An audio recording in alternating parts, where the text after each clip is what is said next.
여러분 안녕하십니까. 역전의 용사들 지난 주말 숨가쁘게 달렸습니다. 월요일 저녁 다시 여러분들을 만나 뵙고 있습니다. 총선 이틀 전입니다. 여러분은 판세를 어떻게 점검하고 계십니까? 수없이 많은 사람들이 기자, 평론가 그리고 정치인이 현재의 총선 결과를 예측하고 있습니다. 총선 결과 예측 과연 도박이냐 현실이냐 이걸 놓고 제대로 논쟁하는 시간 가져보겠습니다. 여러분들이 생각하는 대로 총선이 돌아가고 있느냐, 그렇다면 총선 결과 각 당이 얻을 의석수는 어떻게 되는지 저희들과 함께 맞춰보겠습니까? 한밤 뒷밤 맞춰보면서 정말로 총선 결과가 어떻게 나올지 수요일 저녁에 확인할 수 있는데요. 미리 가본 총선일 우리가 먼저 풀어드리겠습니다. 오늘 오신 역전의 용사 세 분 소개하겠습니다. 김종욱 박사 오셨습니다. 어서 오십시오. 네, 안녕하세요. 김종욱입니다. 요즘 방송 출연 빈도가 너무너무 많으시죠? 아닙니다. 예. 옆에 계신 분들에 비하면 저는 뭐 세발의 피입니다. 아, 그렇습니다. 세발의 피지만 아마 일주일에 수십 차례 방송 출연하고 계시는 김종욱 박사, 다른 방송에서 듣지 못한 새로운 소식 여러분들께 오늘 소개할 것입니다. 노영희 변호사 오셨습니다. 어서 오십시오. 네, 안녕하십니까. 네, 어서 오십시오. 아, 오늘 화장 그리고 분장 제대로 하고 오셨습니다. 뭔가 소나무당에 좋은 일이 있는 모양인데 그 소식도 여러분들께 전해드리겠습니다. 자, 광주와 목포, 전국 팔도 강산을 매일 종횡무진하고 있는 변희재 미디어워치 대표 고문 오셨습니다. 어서 오십시오. 네, 안녕하십니까.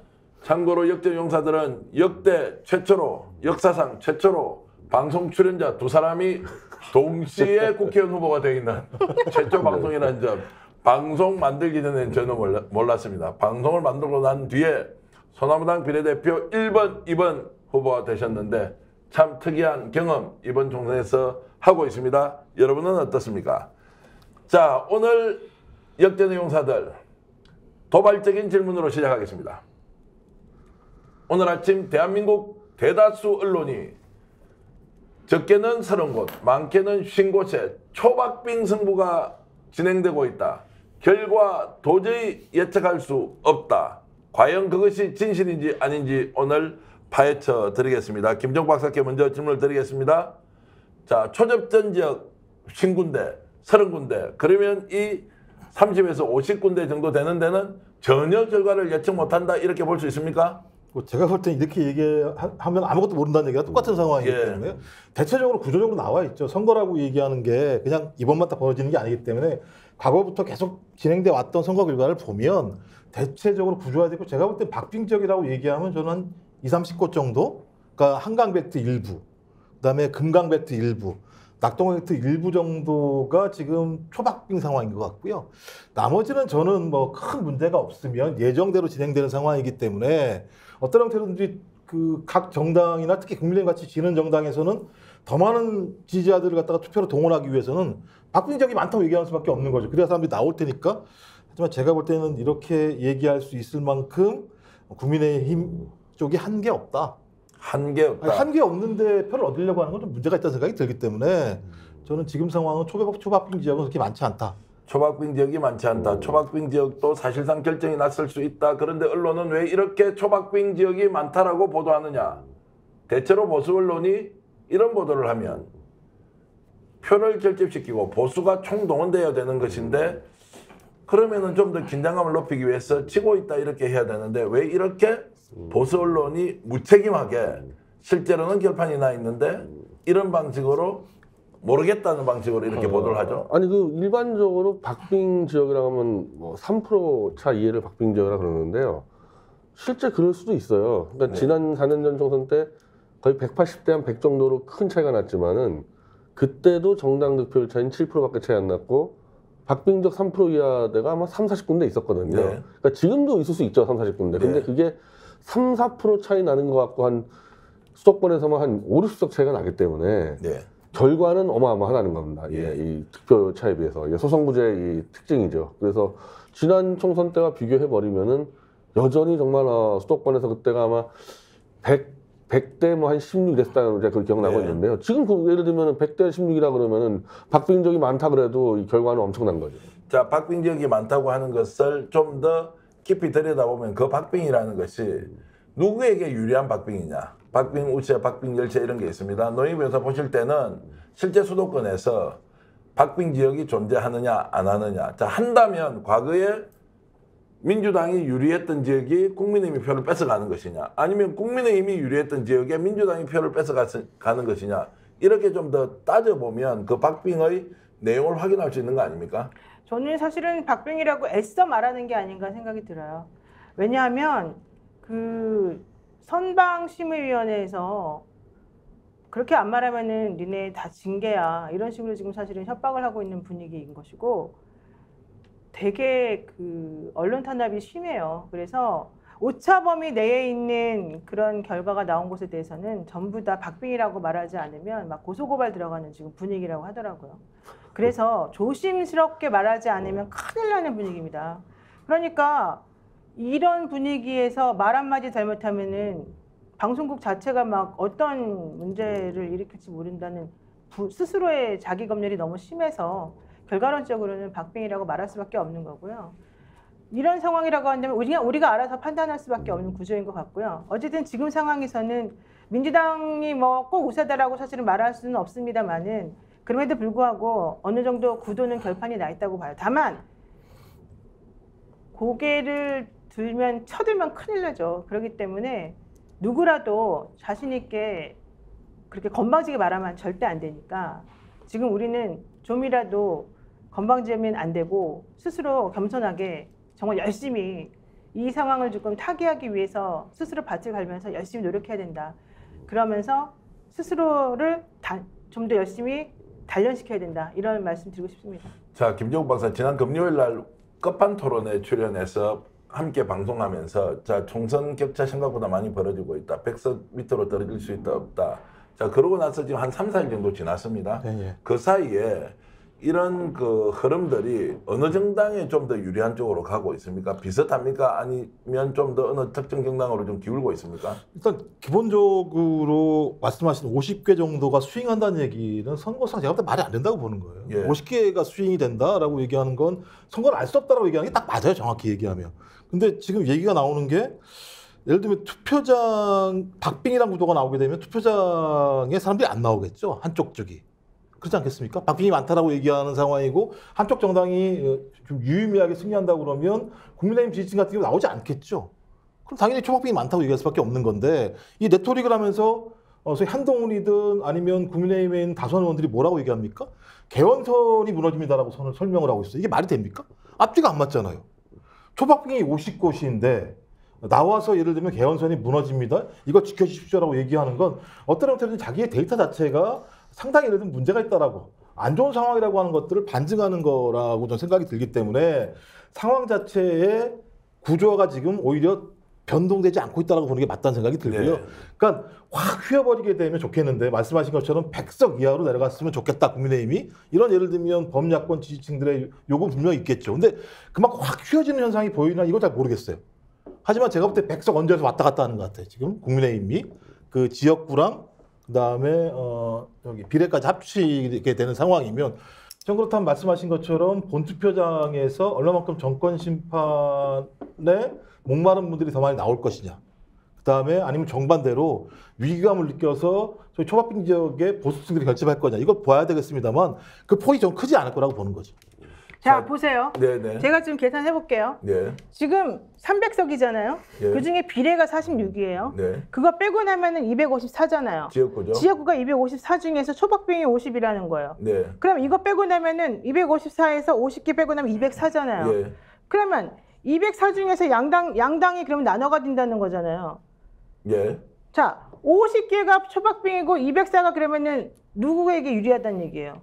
민주당이 훨씬 유리하겠죠. 그러면 판은 다 정리가 된 거잖아요. 예. 뭐가 복잡해요, 지금 이게? 왜 말을 제대로 못 해요? 자, 204개 중에서 이제 뒷계 같은 경우에는 이제 국민의힘이 훨씬 더 많이 가져갈 것이고, 호남은 민주당이 이제 훨씬 더 많이 가져가는데, 뭐 절대적으로 다 가져가는 거죠. 46개 빼고 예.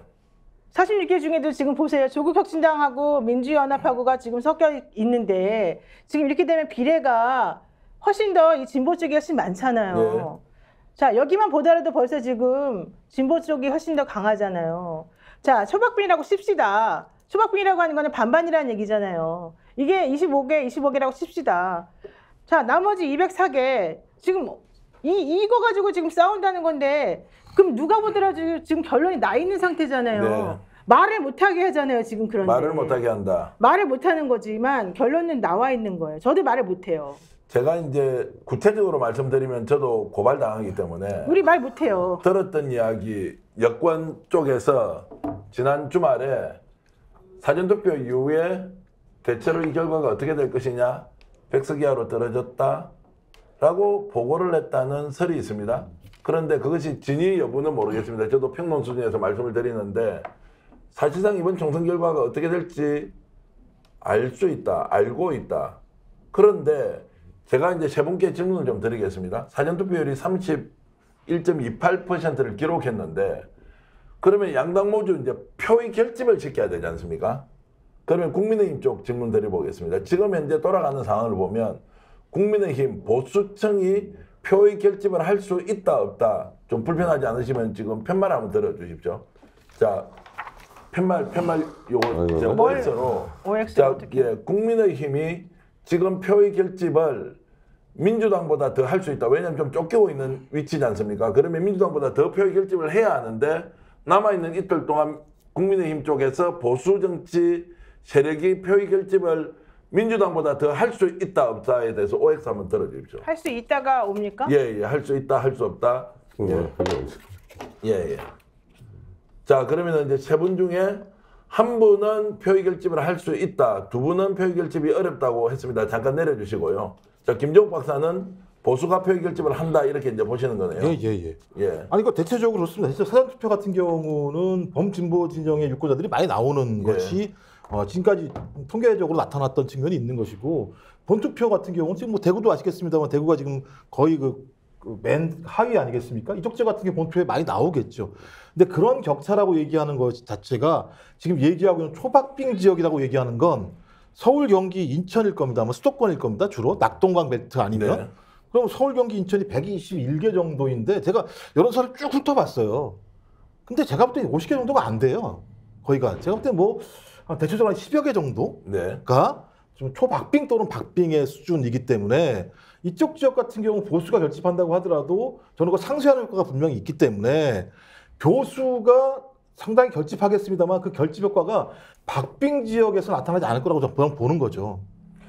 자, 그러면 지금 뭐 낙동벨트 그리고 한강벨트에서 이제 박빙 지역이 있다고 했는데 보수는 표의 결집 현상이 생기지 않을 것이다. 노희 변호사 그렇게 이제 보셨는데 그 이유 설명 좀 해주시죠.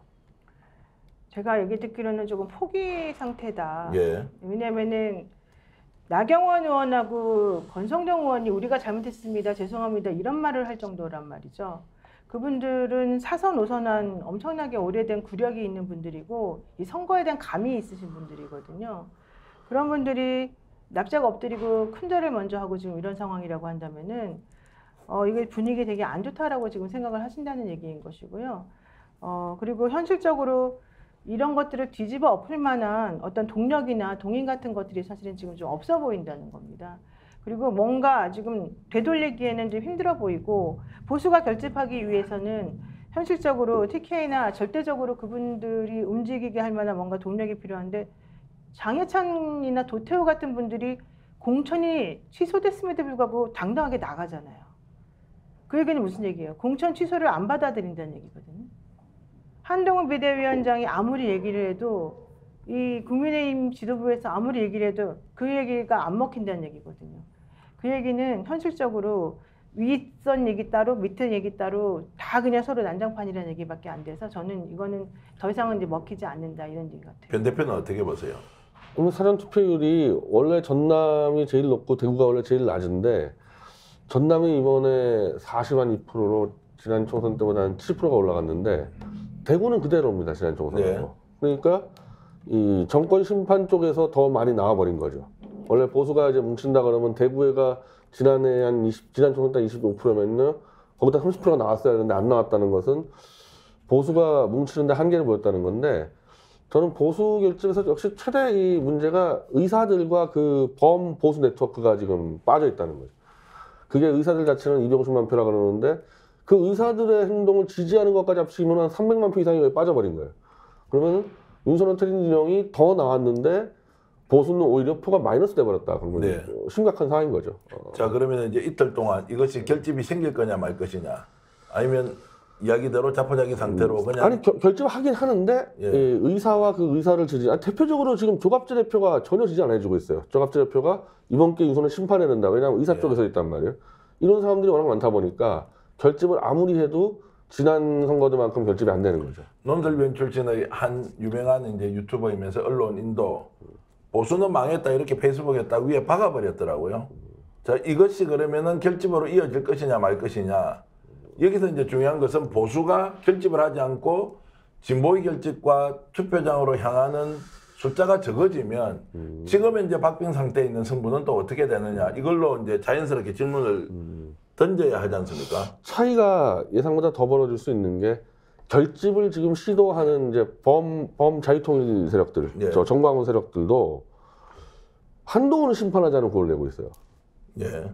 그러니까 보수가 결집을 하자까지 하는데 가장 제1순위가 한동훈 심판하자고 나오기 때문에 예전처럼 보수가 똘똘 뭉쳐서 한번 좌파를 막아보자 이런 구호가 아니라 다르게 나간다는 거는 일정 정도 윤석열 심판을 받아들인다는 거거든요. 보수 쪽에서 같은 경우. 네.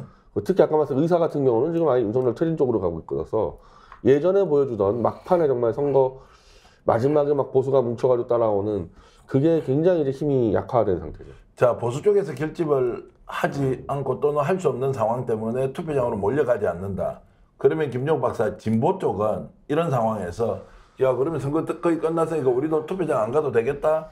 이렇게 돌아갈 수가 있으니까 이것은 또 완전히 다른, 진보는 진보 진영, 범자권 진영은 그들대로 나름의 이제 방향을 가지고 적극적으로 투표에 참여한다. 이 부분은 어떻게 봐야 됩니까? 근데 일단 분노한 사람들은요 투표장 나와요. 예. 뭐 잘 되건 안 되건 일단 분노했기 때문에 자기 표를 행사하는 게 분명히 있어서 말씀하신 것처럼 야 우리가 다 이겼어 안 나갈 거라 생각이 들지는 않는데 제가 일관된 게 두 가지가 있습니다. 여론조사가 공표돼 가지고 소위 민주당이 지는 지역이나 박빙 지역이 나오게 되면 그 여론조사가 나오는 데부터 반등하기 시작해요. 그러니까 이건 뭐냐면 정권 심판에 대한 반응을 하기 시작하는 거거든요. 또 하나 윤석열 대통령과 한동훈이 지나간 자리 같은 경우도 마찬가지입니다만 다시 민주당이 반등하는 일이 벌어졌어요. 지금 상황은요. 근데 이제 여론조사가 지금 공표가 안 되는 상황이니까 말씀하신 것처럼 보수층의 결집을 위해서 지금 이재명 당대표든 한동훈 비대위원장이든 가장 초박빙 지역을 지금 돌아다니고 있는 상황이라는 생각이 드는데 이재명 당대표가 딱 정확히 얘기했잖아요. 서울 지역 몇 개 딱 특정했잖아요. 야 이거 백병전입니다. 그러니까 저쪽이 결집하려고 하면 이쪽에도 백병전이라고 딱 오도를 내리는 거죠. 이쪽이 많이 나와주십시오라고 하는 싸움을 벌이기 때문에 그러니까 초박빙 지역에서 백병전을 지금 벌이고 있는 상황이에요. 그러면 지금까지 국정 운영에 대해서 60% 정도가 부정적인 평가를 했는데 백병전을 하면 누가 이기겠습니까? 결론적으로. 당연히 정권 심판층들이 어떤 형태로든지 동일하게 나오면 더 많이 나오겠죠. 좀 그런 측면에서는 저는 기본적으로 반등의 유일한 모멘텀은 윤석열 대통령이 적어도 일주일 전쯤에 국민한테 석고대죄하지 않아서는 안 되는 상황이었었는데 그것도 놓쳐버린 상황이죠. 그러니까 보수가 결집할 수 있는 아주 핵심적인 모멘텀을 잃어버렸기 때문에 저는 새로운 방법이 없다고 생각이 들어요. 그런데 국민의힘에서 왜 지금 이런 상황에 자 사전투표를 독려했기 때문에 보수가 결집했다 이렇게 논평을 한 것이 실제 상황과 너무 다르다는 거예요. 왜 그렇게 하죠 그러면? 아니 예를 들면은 보수 결집했으면 제가 대구하고 전남 비교하지 않았습니까? 대구 사전 투표율이 지난 지선보다 올라갔어야 되는데 대구가 똑같단 말이에요. 전남이 크게 올라갔거든요. 그러면 객관적으로 보수 결집으로 투표 올라간 게 아닌데 그럼 뭐 한동훈 위원장이 야 이번에는 뭐 저쪽 좌파가 최고 결집했다. 지난 총선보다 더 많이 나왔다. 그럼 지난 총선 결과가 180대 100이었는데 그럼 진짜 이건 뭐 230대 뭐 7, 80이니까 그 말을 못 하나 보죠. 원래는 이렇게 얘기하는 게 맞아요. 지난 총선보다 좌파가 더 결집했다, 큰일 났다. 그렇죠. 좌파용어를 이렇게 하는 게 맞는 거죠 지금. 그래서 박빙승부 지역에서 표 결집을 가지고 와야 되는데 사실상 포기한 거 아니냐? 아니면 아예 선거의 ABC를 모르는 거예요. 그래서 오히려 내가 호소한 대로 보수가 결집했다라고 약간 정신승리법에 의해서 우리가 이길 수도 있다고 막연하게 환상을 갖고 있느냐 이런 생각이 드는데 제 주장이 좀 오바입니까, 노영 변호사? 저는 그 부산 엑스포 그때하고 좀 비슷한 거 아닌가. 그러니까 이 정권이 항상 그 뭐 좀 표와 관련해 가지고는 조금 잘못 생각하고 있는 게 있는 것 같은데 부산 엑스포하고 그다음에 강서구청 강서구청 선거하고 이 일맥상통하는, 그리고 언론과 관련해 가지고 듣기 좋은 소리만 들어서 좀 아전인수하는 그런 것들이 있는 것 같거든요. 그러다 보니까 대통령의 귀에는 항상 그런 쪽으로만 이 얘기가 들리는 거 아닌가. 그래서 지금도 우리가 사전투표 독려했더니 사전투표율이 올라갔다. 그래서 지금 현재 이렇게 좀 좋은 결과가 나왔다. 그러니까 우리가 원하는 방향대로 올라가고 있고, 원래는 격전이 아니었는데 격전으로 지금 바뀌고 있으니 잘 되어가고 있다. 이렇게 하는 것 같아요. 근데 지금 또 오늘 나오는 것 중에 하나가 한동훈 비대위원장이 그래놓고 또다시 200석 주면 안 된다라고 또 얘기하니 참 모순이다. 이런 얘기 또 나오거든요. 그러니까 언론은 아는 거예요. 지금 이게 사실은 그렇게 가고 있지 않다는 걸 알면서도 그런 말을 또 직접적으로 대통령이나 이런 여당에다가 말을 못 해주고 있는 거예요. 그러니까 이제 이런 걸 보게 되면 아, 이제 흐름이 어떤 식으로 가고 있는가를 그동안 학습 효과를 가지고 이제 알 수 있는 거죠. 그래서 참 안타깝다. 이런 말 합니다. 그래서 제가 오늘 언론사 뭐 정치부장 그리고 정치부 기자들한테 대통령실 분위기가 지금 어떻느냐, 총선을 어떻게 바라보느냐 이런 것들을 좀 물어봤습니다. 물론 제가 확인한 내용, 뭐 들었던 내용이 전부가 진실이다 이런 걸 떠나서 분위기 파악을 해봤는데 지금 현재 상황에서 배희대 대표가 볼 때는 대통령실은 지금 어떤 준비를 하고 있습니까? 이 정도로 보수 결집이 되지 않고 사실상 폭망 수준으로 가고 있다 이러면 어떤 준비를 하고 있을까요? 아, 일단 그 백석만 유지하면 예. 그러니까 지금도 사실은 범민주 진보가 190석 가까이 되지 않습니까? 예. 그러니까 백석만 유지되면은 지금까지 버틴 대로 버틸 수 있다. 그렇게 지금 생각을 할 거예요, 분명히 아마. 예. 근데 그게 이제 이 보수가 지금 분화가 돼 있고 보수 내에서 윤석열 심판 얘기하는 세력들이 이제 의사 중심으로 많아졌기 때문에 어떻게 가까스로 백석을 유지해도 저 백석 그거 별로 의미 없다 생각. 예. 예, 그냥 바로 완으로 무너질 거기 때문에 지금 대통령실이 백석만 버티면은 그런 대로 집권 유지할 수 있겠지. 그건 완전 오판하고 있을 겁니다. 극도의 위기감이 있기 때문에 백석이 어렵다는 전제로 플랜 B, 플랜 C 이런 것들을 짜고 있다는 얘기도 있고 구체적으로 당과 대통령실이 어떤 관계를 유지할 것인지에 대한 얘기도 호사가들 수준이 아니 근데 아니라 그 말은 나오는데 지금 예. 납득이 안 돼서 제가 설명 안 드린 건데 예. 윤석열 대통령이 탈당해서 이제 중립내각으로 간다 그러는데 예. 그러면 그대로 가는 겁니까? 그러니까 탈당해가지고 중립내각 가면은 우리가 윤석열 임기를 그냥 그대로 3년 동안 보장해 주냐고요. 근데 예. 그런 말들을 너무 쉽게 하더라고요.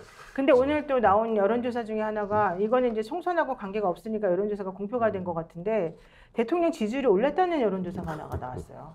그게 6주 만에 반등했다 이러면서 뭐라고 나오냐면 대통령이 국정 운영을 잘하고 있다. 그 퍼센테이지가 37.몇 몇 %가 나왔다는 여론조사가 나왔어요. 그거 아마 되게 대통령실에서 되게 좋아할 것 같거든요. 그러니까 그 얘기는 무슨 얘기냐면 지금 현재 여론조사 공표 금지 기간이잖아요. 총선 관련해가지고는. 그러니까 아마 그분들 입장에서는 봐라. 지금 현재 분위기가 달라지고 있다. 대통령에 대한 지지율이 올라가고 있다. 우리 괜찮다. 이런 식으로 또 아마 행복한 해석을 하고 있지 않을까 그렇게 생각합니다. 되면 이제 나중에 이 총선 패배는 당의 패배이지 그렇죠. 우리는 아니다. 그래서 탈당해서 중립내각 간다. 뭐 그런 얘기들을 하는데 뭐 하도 말이 안 돼서 제가 이거 안 돼요. 좀 섣부른 추측이긴 하지만 김 박사님. 네. 자, 백석을 그러면 넘깁니다. 그러면 국힘은 이번 총선에서 이긴 겁니까? 그렇죠. 이긴 거죠. 그렇게 됩니까? 아니 뭐 이긴 건 아닙니다만 예를 들면 이 상황이라고 얘기하면 대통령이 지금 같은 방식으로 통치를 해도 문제가 없다라고 자기들이 자임하는 거죠. 자임하는 것이고 국민도 그러면 용인을 했다? 아니 용인은 국민은 제가 볼 때 국민은 싸우죠. 이런 부분이 예. 발생하게 되면.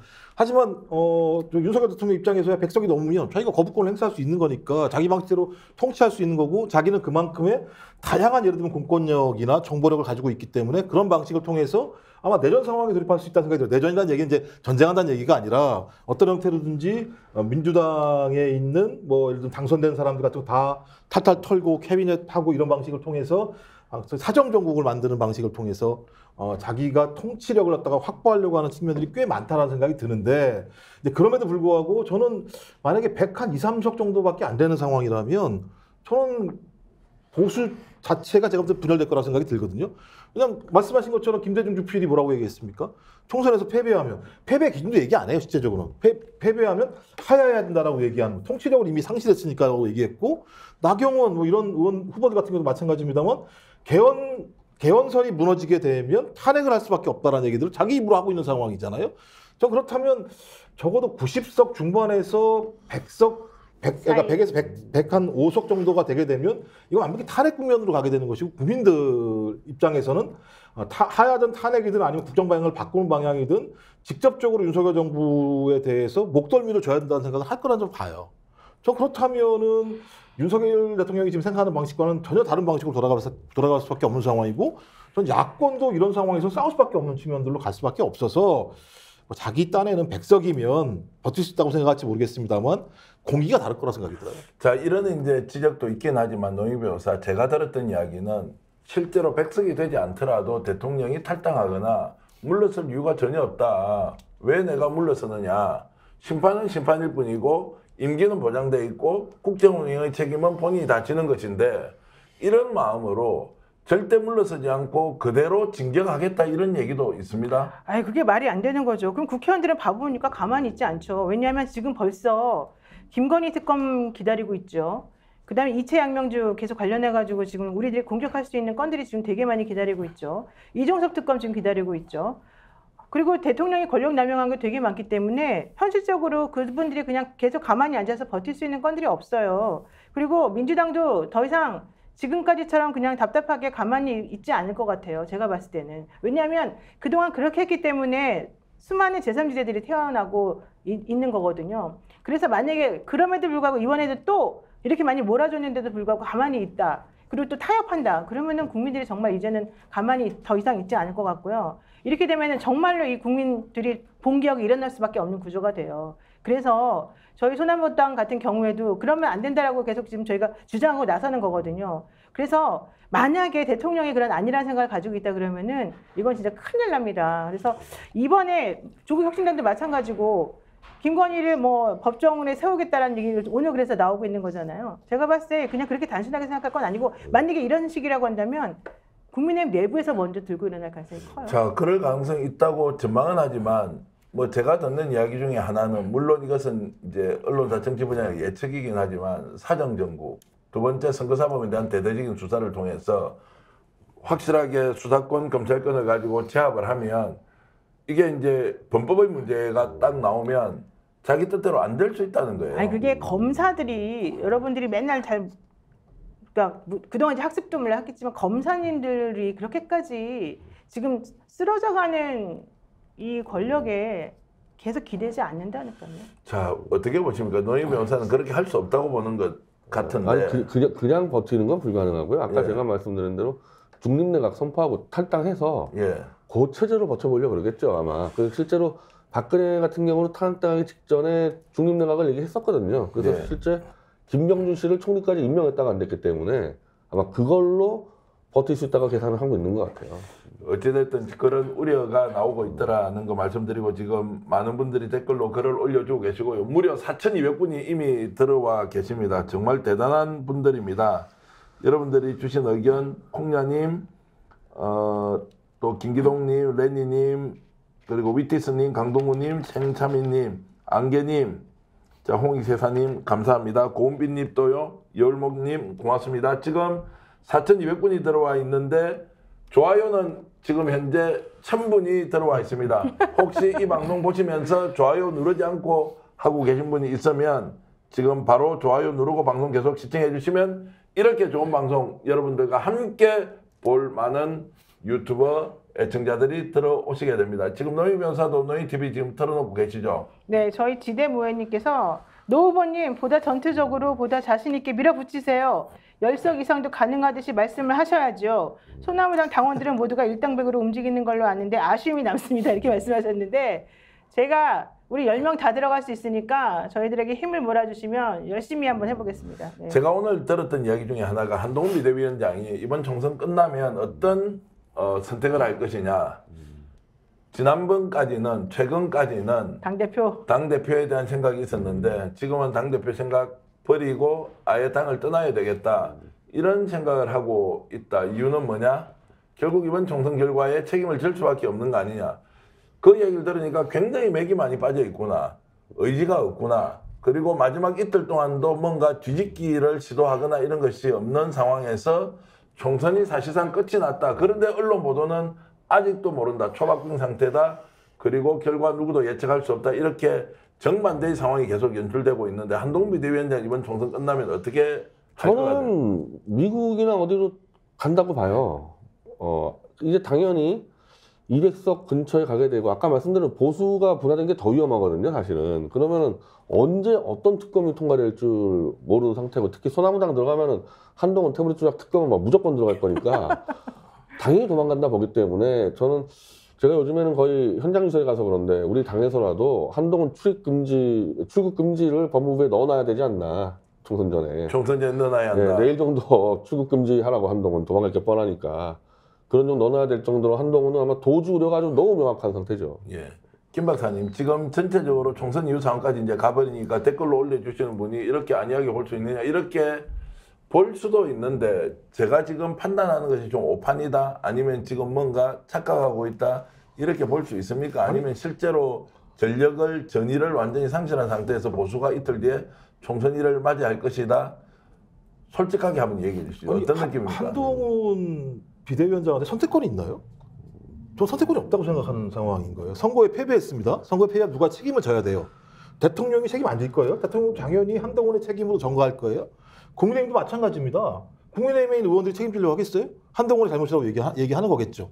저는 그런 방식으로 가게 되면 선거 패배의 가장 중요한 원인은 한동훈 비대위, 선대위 체제에서의 선거 전략의 실패라고 갈 수밖에 없는 상황이면 그때 정치권에서 퇴출당하는 거죠. 그리고 정치권에서 퇴출이라는 얘기는 뭐냐? 한동훈을 가지고는 국민의힘이 미래 권력을 창출할 수 없다라고 판명하는 거죠. 그럼 거긴 제가 볼 때 하나의 해가 사라지는 거죠. 그럼 이건 이해가 맞죠. 그 대통령이 있는 집권 여당에서 해는 두 개일 수 없어요.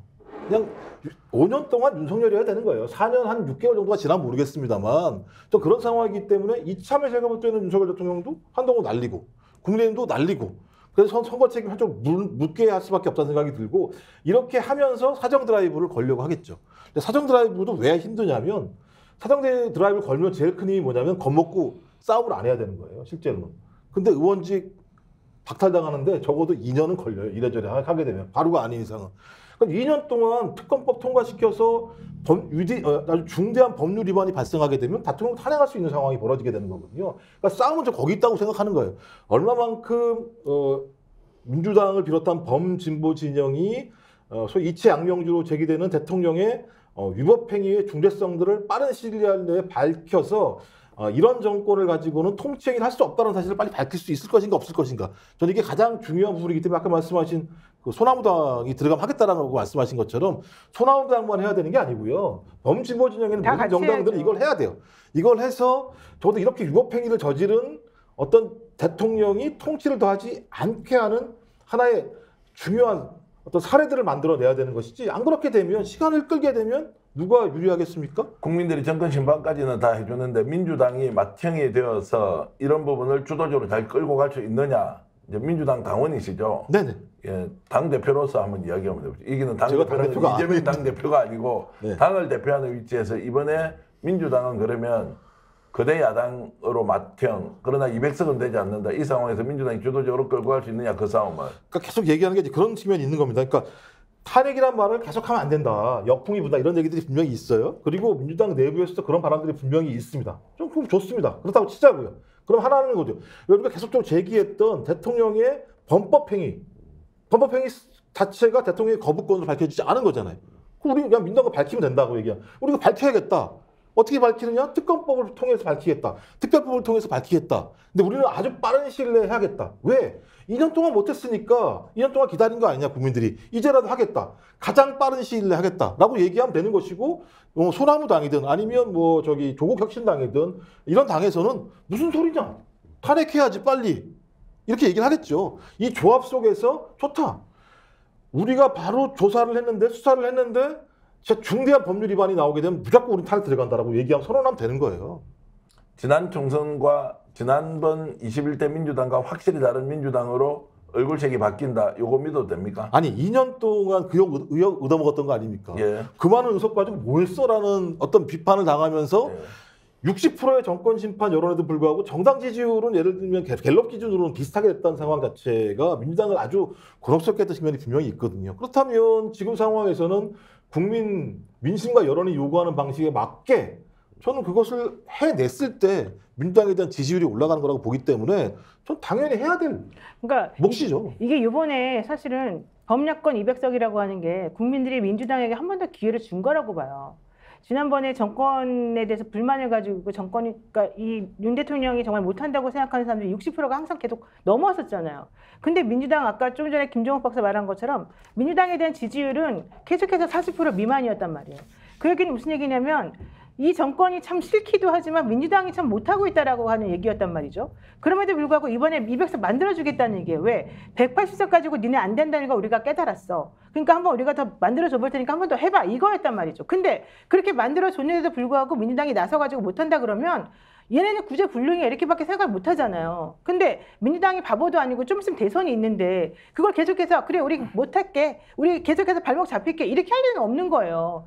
그리고 오늘 이재명 대표가 뭐라고 했냐면 내일 나 재판이 있습니다만은 나 내일 재판 안 나갈 수도 있습니다. 이렇게 말했어요. 그 얘기는 무슨 얘기냐면 지난번에 재판부에서 당신이 그렇게 재판 불출석하고 그러면 나 구인영장 발부할 수도 있습니다. 라고 했는데도 불구하고 지금 그 얘기한 거는 나 여기 목숨 걸었다는 얘기거든요. 그러니까 그 얘기는 이재명 대표도 민주당이 끝까지 끌고 나가가지고 열심히 해보겠다는 얘기거든요. 저는 그래서 이번에 우리 한번 믿어봐야 된다고 생각해요.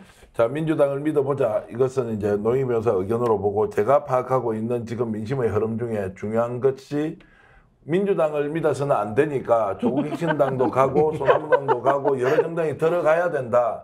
그래서 지역구도 선거가 대충 정리가 되니까 비례대표까지도 다 민주당으로 몰빵했을 경우에는 좀 위험할 수 있다? 위험할 수 분산하자. 있다. 이런 의견이 생각보다 많습니다. 네. 그래서 지금 댓글로 올라오는 여러 글들보다도 바깥에서 파악하는 민심이 이제 표의 여유가 좀 생겼다. 국힘 사실상 총선 포기는 아니지만 어떻게 할 도리가 없다. 이 상황에서 마지막 남은 비례대표 표를 어디에 찍을 것인가 이 문제. 그리고 실제 여론조사상으로도 소나무당 쪽으로 지지율이 조금씩 높아지는 거 느껴지고 여론조사 전문가가 저한테 그 얘기를 하더라고요.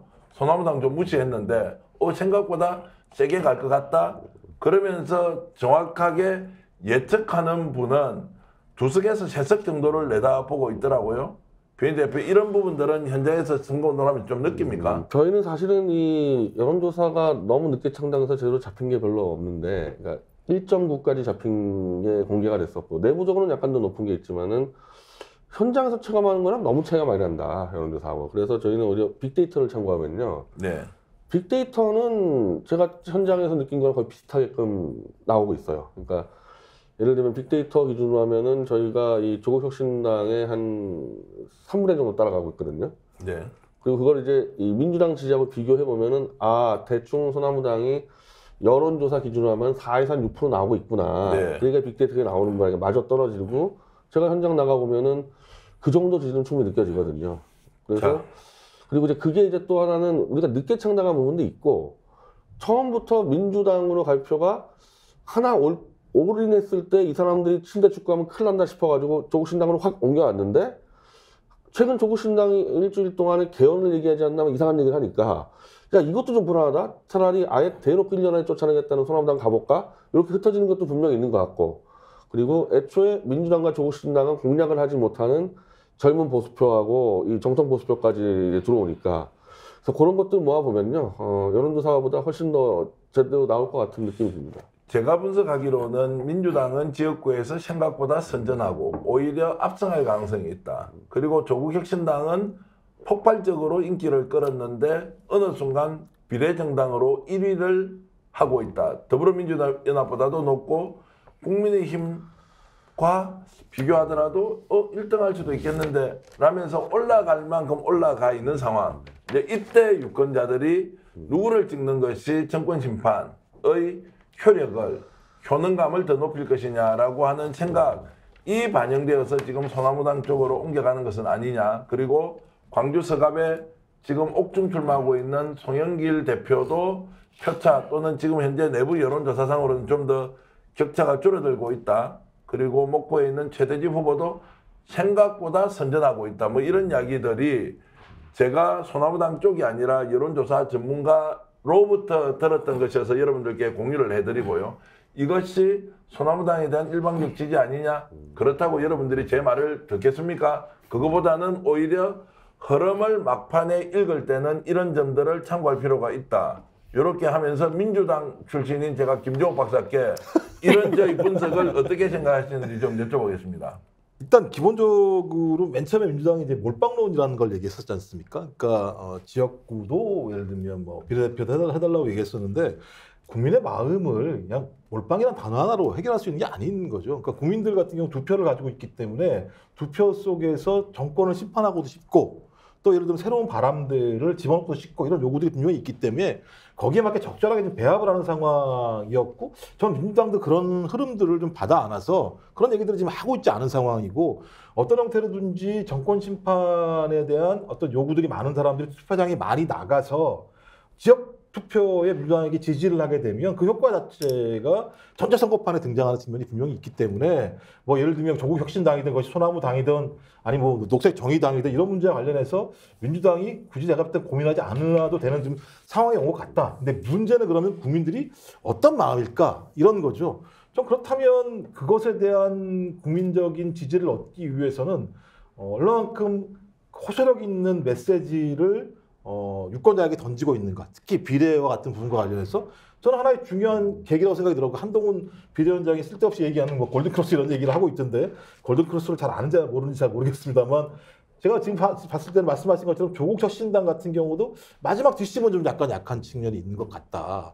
그랬을 때 이제 소나무당이 원래는 좀 그 송영길 당대표가 좀 고속으로 나와서 왜 이런 당을 만들어서 뭘 하고 싶어 하는지에 대한 강렬한 메시지를 보낼 수 있는 계기가 있었다면 상당히 좀 또 다른 예를 들면 계기가 있었을 것 같다는 느낌이 들긴 합니다만 그렇지 못한 측면이 있더라도 저는 오늘 내일이라도 소나무당이 그런 어떤 목마름에 대해서 좀 메시지 전파를 통해서 그 제기를 한다면 특히 진보층 또는 호남층 같은 경우 분할 투표를 할 수 있는 가능성이 있다고 보는 거예요. 그러니까 어차피 지역과 비례라고 하는 거는 분할 투표를 하는 형태에 대해서 국민들이 초점을 맞추고 있는 상황이기 때문에 저는 그런 의미에서 지금도 늦지 않았다라는 생각이 들고요. 그런 부분과 관련된 좀 어떤 좀 의미 있는 좀 메시지를 내신다면 말씀하신 바람이 또 불 수도 있지 않을까 막판에.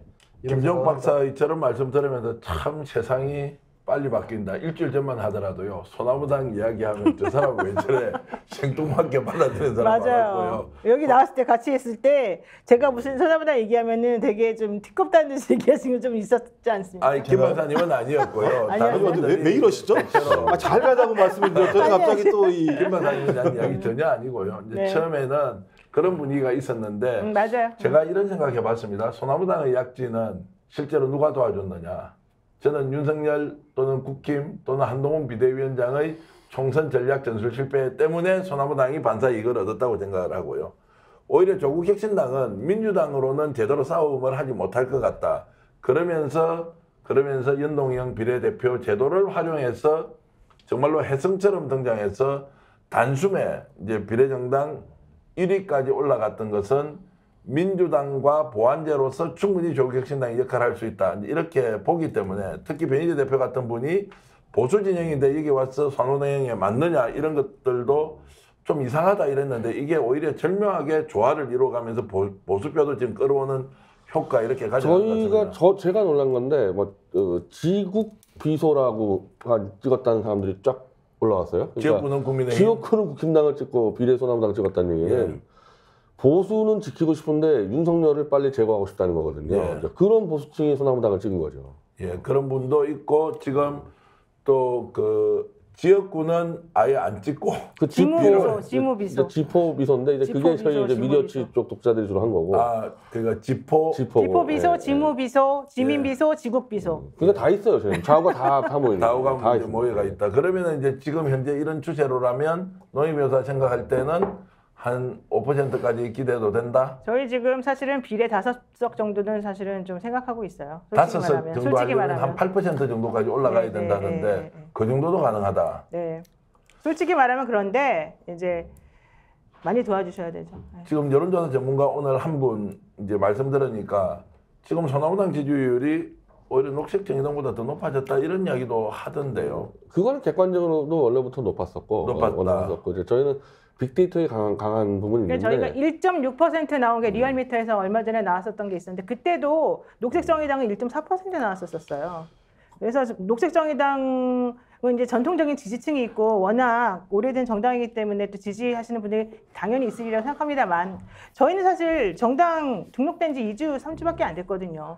그러니까 여론조사 제대로 안 나온 건 확실한데 그럼에도 불구하고 저희 당 정말 열혈 지지 팬들이 계시고 이 정권에 대해서 되게 화가 많이 나 있는 분들 내지는 이 상황을 바꿔야 된다고 생각하시는 분들이 정말 열심히 도와주고 계시고 그래서 저는 믿습니다. 저희 지지자들을. 그래서 여기서 한 가지 우리가 더 하나 현상을 봐야 될 거는 자유통일당, 정광훈의 자유통일당하고 개혁신당이 또 막판에 또 올라오는 분위기가 있어요. 네. 그러니까 한마디로 야 윤석열과 국힘당 가지고는 도저히 보수가 살 길이 없다. 그런 보수가 소남당도 찍고 개혁신당도 찍고 정광훈당도 찍고 이렇게 되는 거죠. 김정 박사님, 우리 스픽스가 소수정당 분석은 전문 채널이 되겠다 이런 생각이 드는 게 아무도 바라보지 않을 때 소수정당의 움직임이 심상치 않다. 조국혁신당 이야기도 엄청나게 했고요.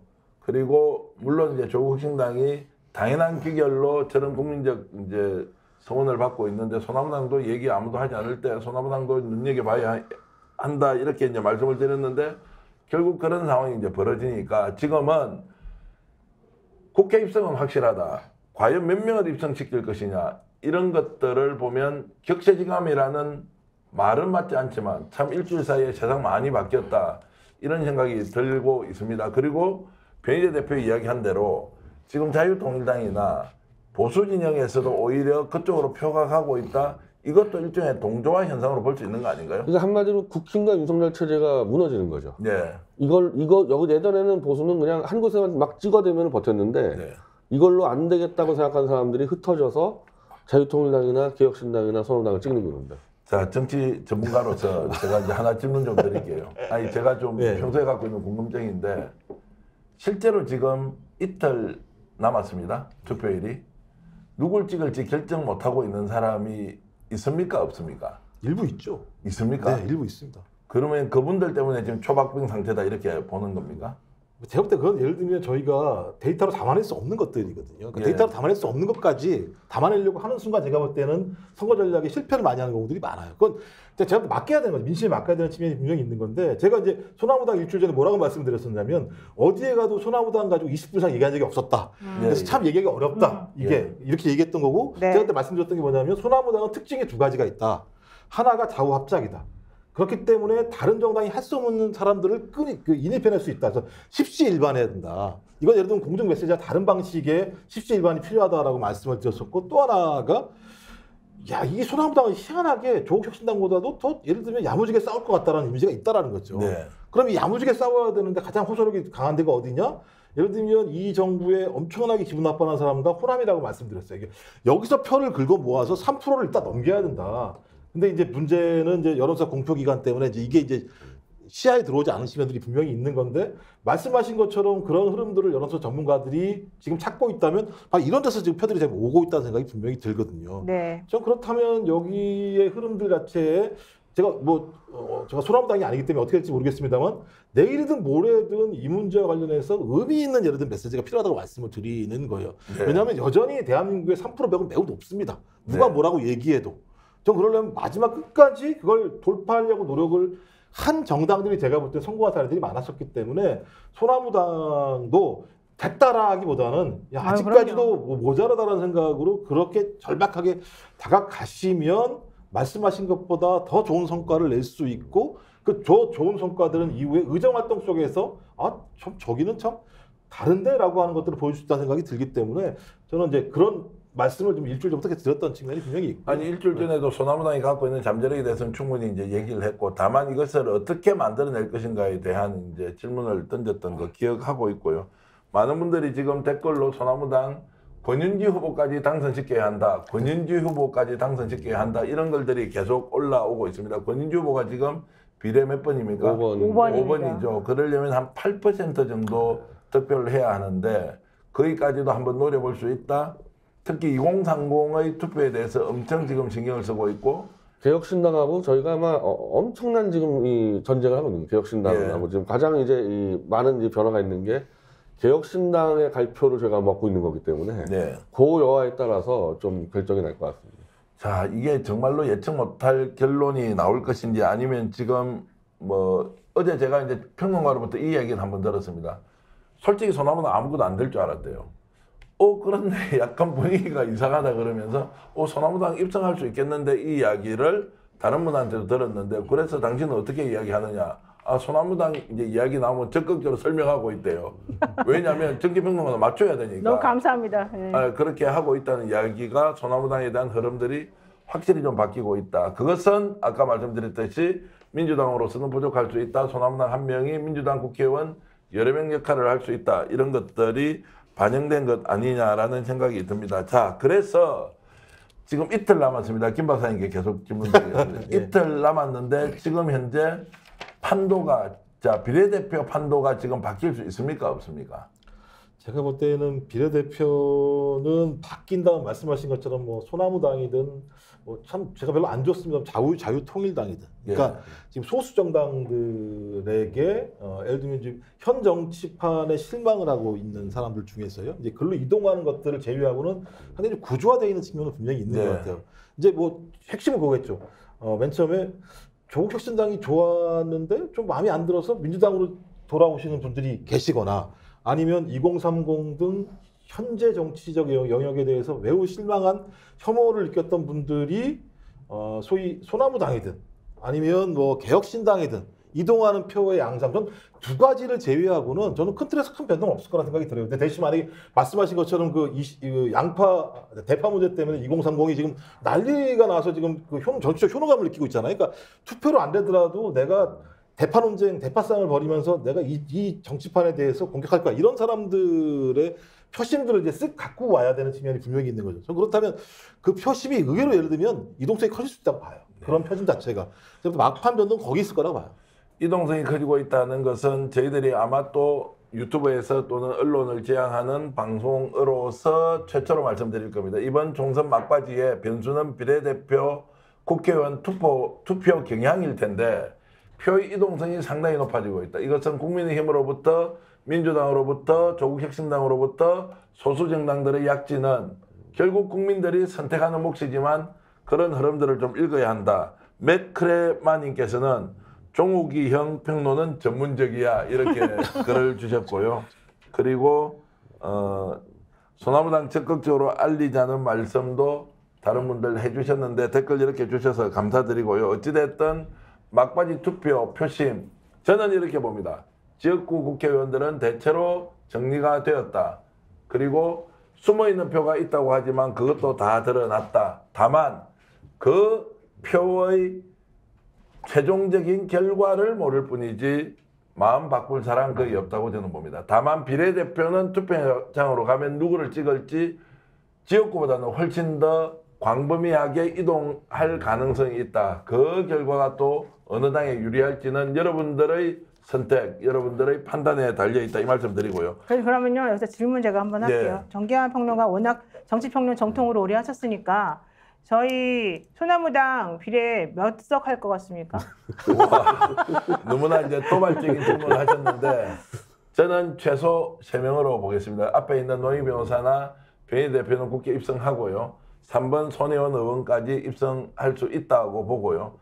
특히 여러분들이 놀랄만한 결과는 광주 서갑의 송영길 후보도 만만치 않다. 특히 민주당의 후보 전략, 민주당의 후보가 가지고 있는 약점이 온 동네방네 큰 이슈가 되어 있어서 그 지역에서도 상당히 기대치 못한 또는 기대하고 있는 결과를 만들 수 있다. 제가 말이 잠깐 꼬였던 거든요. 놓이면서 하도 돌발 질문을 대본에도 없는 걸 해서 제가 지금 애를 먹고 있는데요. 그래서 여러분들 오늘 이 방송 보시면서요. 잠시 후에 저희들이 긴급 편성한 방송을 연이어서 생방송으로 보내드릴 건데요. 총선 여론조사의 최종 예측, 과연 국힘이 참패하는 것이냐, 참패가 아니냐. 대한민국 최고의 여론조사 전문가 2분을 모시고 깜짝 놀랄 만한 소식 전해드릴 텐데요. 한 분은 이렇습니다. 지금 이제 우리가 예측하고 있는 것보다 훨씬 더 큰 표 차이가 나서 압승이 아니라 초대승을 할 것이다. 민주당과 범야권이. 또 다른 한 분은 그것 아니다. 국힘이 여전히 강세를 보이고 있고 우리가 일반적으로 생각하는 것보다 표 차이가 그렇게 많지 않을 것이다. 의석수 차이도 많지 않을 것이다.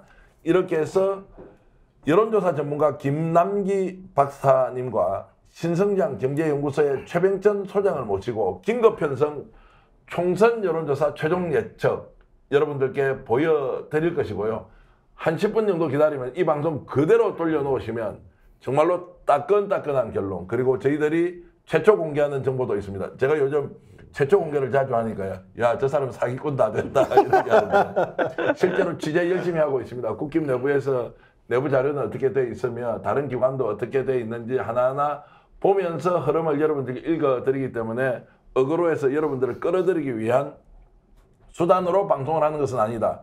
다만 오늘 두 분 말씀 들어보시고요. 여러분들이 어떤 판단으로 총선에 임해야 할지, 정말 우리 예측이 맞으면요.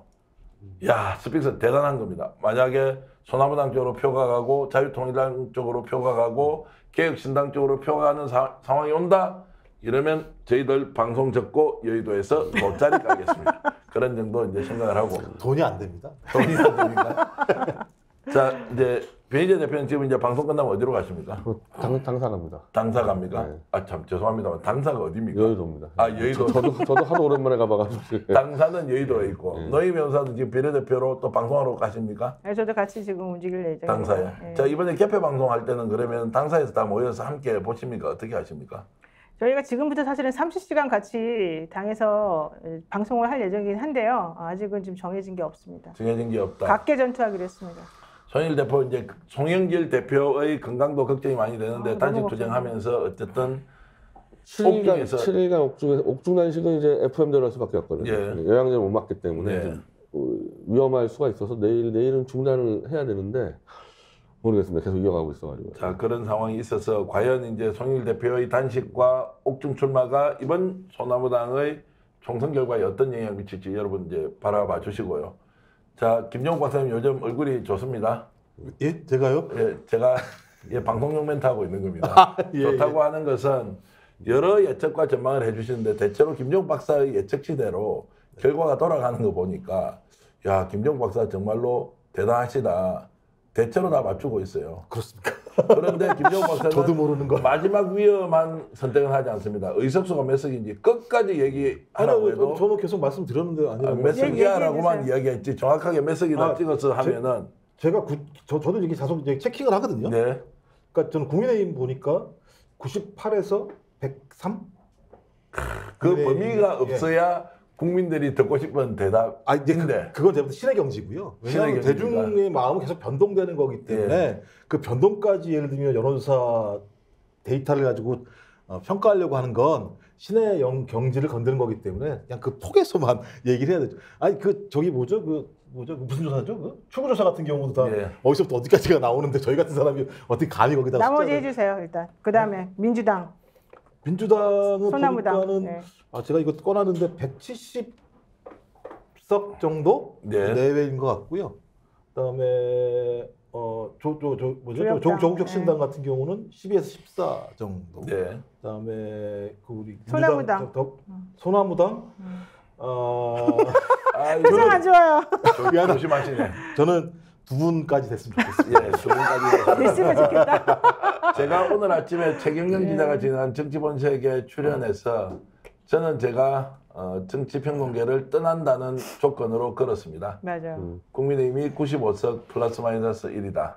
플러스 마이너스 1로 저는 진짜 결정이 정확해요, 났다고 정확해요. 말씀을 드렸고요. 그렇지 않으면 저는 떠나야 되기 때문에 이번 총선 결과가 제 바람대로 되기를 진심으로 바라면서 오늘 세 분 너무너무 바쁜 중에도 이렇게 방송 와주셔서 4,000분 이상을 모시고 뜨겁게 방송했습니다. 스픽스는 말하는 언론입니다. 대세는 유튜브, 그중에서 스픽스. 좋아요, 댓글, 구독, 알림 설정. 여러분이 저희를 사랑해 주시고 우리가 여러분을 사랑하는 4가지 방법입니다.